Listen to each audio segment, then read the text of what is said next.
diventa l'anarchia. Travaglio, lo vedi pericoloso questo dissenso a sinistra nel PD? Non facendo parte del Partito Democratico e non facendo quel mestiere del politico, posso permettermi Lo vedi a rischio non scissione interessarmi. o no? Non credo che convenga a nessuno. Io credo che il tema più interessante è se qualcuno prenderà in mano la bandiera, secondo me, più interessante dal punto di vista democratico, e cioè che ancora non ci hanno spiegato per quale motivo non si possono eleggere tutti i deputati e per quale motivo con la riforma del Senato non si possono più eleggere i senatori. Cioè anche con questo ultimo presunto accordo, che poi si dovrà vedere se è vero o non è vero, ma insomma i partiti si riservano di nominarsi i capilista che vengono automaticamente mandati alla Camera come deputati, indipendentemente dal numero dei voti che prendono. E i capilista sono, se 120 sono i collegi, 120 capilista per il PD, più 120 capilista per Forza Italia, più 120 capilista per i 5 Stelle, e siamo già a 360 deputati su 630 che nominano i leader dei partiti. Questa è una cosa secondo me inaccettabile, molto più interessante come tema, se no l'opposizione interna, che quello riguarda giustamente il partito di Nardella. Perdone Travaglio, però intanto si rimettono le preferenze in gran parte e io lo ritengo molto utile. E poi comunque noi abbiamo fatto le primarie, io stesso sono stato eletto con 10.000 voti a Firenze alle primarie,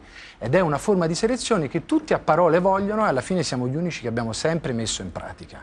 Quindi comunque è un elemento che si integra all'inserimento delle preferenze. È un bel passo concreto in avanti. Certo si dice non è il massimo, però a volte si dice il meglio è anche nemico del bene. Quindi valorizzerei il fatto che abbiamo un sistema elettorale nuovo dove introduciamo in una parte consistente le preferenze e rimane comunque l'obiettivo di utilizzare le primarie per selezionare i candidati. Sì, ma quello è rimesso, diciamo, alla buona volontà dei singoli partiti, che dato che non c'è una legge che imponga le primarie, le possono fare, non le possono fare, le possono taroccare. Abbiamo visto tanti casi di primarie che sono state taroccate. Il problema non è questo, il problema è che non si capisce per quale motivo una legge elettorale nuova, che arriva dopo 9 anni di schifezza, chiamata non a caso Porcellum, che ha sottratto il potere di scelta ai cittadini, dovrebbe partire di nuovo dalla sottrazione del potere di scelta ai cittadini e poi come concessione ve ne lasciamo scegliere qualcuno. Io lo trovo inaudito. Una legge che arriva dopo il Porcellum dovrebbe dare la piena scelta dei cittadini, di tutti i deputati, di tutti i senatori. Questo dovrebbe essere, secondo me, una risposta per ridare quella credibilità alla politica che la legge del Porcellum aveva in gran parte screditato. Travaglio, a proposito di patto del Nazareno, ti vorrei chiedere, a fare da procura il patto del Nazareno, come pensa il Movimento 5 Stelle che lo ha denunciato? Non tutte le indecenze sono reato. Nel patto del Nazareno non ci sono reati, c'è un'indecenza che non è dovuta al fatto che si vedano Renzi e Berlusconi, perché fino a quando Berlusconi è il leader del terzo partito italiano è ovvio che si debbano vedere per fare quelle poche cose che devono fare maggioranza e opposizione insieme, attenzione, non per scegliere la riforma della giustizia, che è affare del governo e della maggioranza, non per decidere chi non deve diventare Presidente della Repubblica, e cioè Prodi, non per tagliare fuori il secondo partito d'Italia che è il Movimento 5 Stelle, ma se c'è un'indisponibilità dei 5 Stelle, come c'era quando è nato il patto del Nazareno, a discutere di riforma elettorale, Renzi, io lo dissi all'epoca beccandomi del renziano in televisione, fece bene a incontrare Berlusconi, perché comunque i voti in Parlamento qualcuno glieli deve dare se vuole fare la legge elettorale.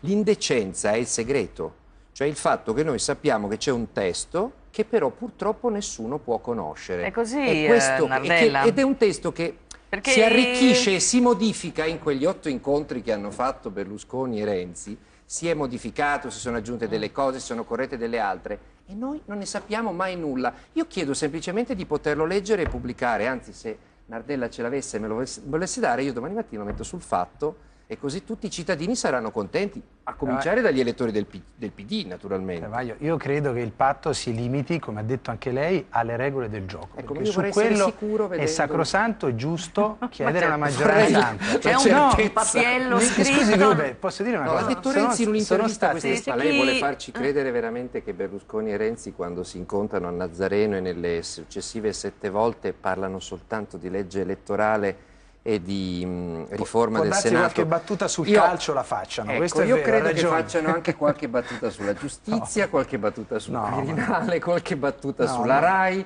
sul sistema televisivo, io penso sulle di no, mi authority, perdoni. eccetera, eccetera, perché poi se ne vedono i risultati. Noi abbiamo fatto un calcolo sul Fatto Quotidiano e i parlamentari del PD e di Forza Italia in Parlamento hanno votato allo stesso modo nel 90-95% dei casi da quando è iniziata questa legislatura. Lei capirà che è singolare ed è anche problematico considerare gli uni maggioranza e gli altri opposizione se votano quasi sempre nello stesso modo. Io non ho visto riforme della giustizia così come le vorrebbe Berlusconi in questi mesi di confronto Io sull'accordo. ho visto non riforme della giustizia che Berlusconi non vuole e che infatti non vengono fatte. Corruzione, autoriciclaggio, frode fiscale, eccetera, eccetera. Tutte bloccate perché non le vuole Berlusconi. Per ora ci sono prese di posizioni molto concrete che io anche da sindaco giudico estremamente utili. Sulla riforma della pubblica amministrazione, sulla semplificazione delle regole, sul decreto sblocca Italia, sulla ripartenza economica con le iniziative sul lavoro. Queste le considero molto rilevanti. Niente, non gliene mai fregato niente in 20 ma anni. i cittadini interessano questi. Della giustizia, dell'evasione fiscale, della corruzione, del riciclaggio, della mafia. E su quello, diciamo, non muove foglia perché lui non vuole, nonostante che appunto, come lei dice, abbia preso una batosta alle europee ancora più forte di quella che aveva preso alle politiche. Il che vuol dire che ci sono dei codicilli in quel Nazareno e sarebbe bellissimo vederlo pubblicato. Ma poi se c'è un testo, fatecelo vedere, così la smetteremo di strologare e di malignare. C'è o non c'è questo testo? E certo che c'è.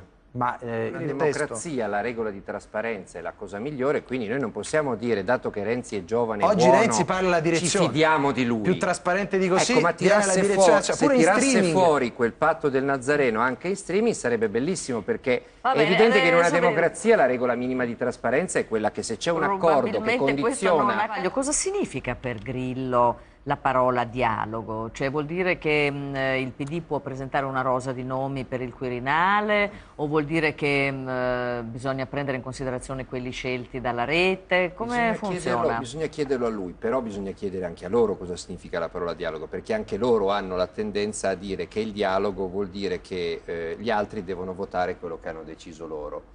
Il dialogo, io credo che tra due forze che alle elezioni politiche, che sono le uniche che contano per quanto riguarda gli equilibri parlamentari, hanno preso lo stesso numero di voti, e cioè il Partito Democratico e il Movimento 5 Stelle, è un tavolo paritario nel quale si incontrino e decidano. Per esempio, sulla giudice costituzionale i 5 Stelle hanno accettato di votare per una candidata che non era appartenente al PD, per fortuna, cosa che invece era di violante, e per questo secondo me i 5 Stelle hanno fatto benissimo a non votarlo. Era un'indipendente indicata dal PD, esattamente come loro avevano proposto un professore indipendente indicato dalla rete per quanto riguarda il CSM. È chiaro che per il Quirinale il metodo dovrebbe essere un po' quello, no? Anzi, io penso che i 5 Stelle hanno un metodo rudimentale, non perfetto certamente, che è quello delle quirinarie, cioè interpellare i loro iscritti per vedere chi preferiscono. E l'anno scorso è venuto fuori che i loro iscritti preferivano candidati molto più vicini all'area del centro-sinistra che non al movimento dei 5 Stelle, perché Rodotà, la storia della sinistra italiana, insomma, Zagrebelski, eccetera, eccetera. Vabbè. Però non si può neanche affidare a 16.000, no, ma è molto interessante. Votare con i Twitter è un po' complicato. No, con i Twitter siete specialisti voi, Renzi è specialista. A farli, non a leggerli, perché lì recepivano i Twitter. Voi avete un'organizzazione che è quella dei gazebo e delle primarie, no? Esatto. Perché non interpellate il vostro popolo delle primarie per chiedergli chi gradireste come Presidente della Repubblica? Io ho l'impressione che quando si lascia scegliere agli elettori, la base del PD e la base dei 5 Stelle siano molto meno distanti che non i vertici, E secondo me potrebbero incrociare. Perché... No, non i leader, io sto parlando delle sì, basi. sì, no, ma... I leader si odiano, si mandano a stendere, si insultano. Le basi, secondo me, quando poi metti insieme le rose preferite dagli elettori del PD e le rose preferite dagli elettori dei 5 Stelle, secondo me qualche punto di sovrapposizione lo trovano. Io ho questa impressione, sarebbe molto bello se si inventasse uno strumento non di elezione diretta del Presidente della Repubblica, a cui io sono contrario perché sono contro il presidenzialismo, un'altra riforma costituzionale, ma consultare la base. Adesso... Io mi ricordo quando non la si consulta succede poi quello che è successo, i franchi tiratori, i 101, Occupy PD, le sedi del PD occupate da gente che diceva ma perché non Prodi, ma perché non Rodotà. Ecco, se li si sentisse prima, secondo me si eviterebbero tanti veleni e tanti scontri tra i vertici, Nardella, che sono molto più inclini a dare di corna che non le... A proposito di Napolitano, Travaglio, Grillo oggi, tra le varie cose che ha detto a Bruxelles, ha anche detto che è colpa di Napolitano la mancanza di dignità economica e sociale dell'Italia. Però proprio oggi il Financial Times ha scritto che Napolitano è l'esempio di quanto c'è di degno, buono e onorevole in Italia. Immagino che tu sia più d'accordo con Grillo. No, non necessariamente. Adesso io non credo che... Io ho scritto un tanto di libro su Napolitano dove enumero tutte le cose che secondo me sono andate ben lontano dai suoi poteri costituzionali, ma adesso che la dignità economica dell'Italia venuta meno sia colpa di Napolitano, non credo. Immagino che Grillo si riferisse al fatto che Napolitano è un difensore strenuo di questi assetti europei e diciamo che è anche un po' l'espressione di questi assetti europei perché è stato visto dai partner europei dell'Italia come una specie di garante, no, che era in grado di portare per mano l'Italia a fare quello che non l'Europa ci impone, ma quello che noi ci siamo impegnati a fare con dei trattati, alcuni dei quali demenziali. Credo che si riferisse a quello. Io ho altre critiche da fare a Napolitano, compresa la gestione delle sue annunciate, minacciate, filtrate, semismentite dimissioni prossime venture. Che perché? Ma l'aveva sempre detto però, no? Che si sarebbe... Ma intanto se uno non vuole fare 7 anni non deve nemmeno cominciare. La nostra Costituzione è chiarissima. Dice il Presidente dura in carica 7 anni. Perché dice dura in carica 7 anni? Non per un capriccio, ma perché una democrazia deve essere ordinata e deve sapere uno quando comincia e quando finisce. Perché? Perché gli ultimi 6 mesi il Presidente non può sciogliere le Camere. Perché non può sciogliere le Camere? Perché non deve poter ricattare il Parlamento dicendo o decidete come dico io oppure io vi sciolgo, no? Quindi il Parlamento deve avere un periodo cuscinetto per scegliere il successore del Presidente in carica. Vabbè, però ce l'abbiamo libero. Napolitano, Noi abbiamo una situazione di fibrillazione perché l'altro giorno è stata fatta filtrare tramite giornalisti molto vicini al Quirinale. L'aveva detto prima, no? Non aveva mai detto quando se ne sarebbe andato, aveva detto che se ne sarebbe probabilmente andato prima, ma che nello stesso tempo il suo non era un mandato a tempo. Perché? Perché la Costituzione non prevede il mandato a tempo.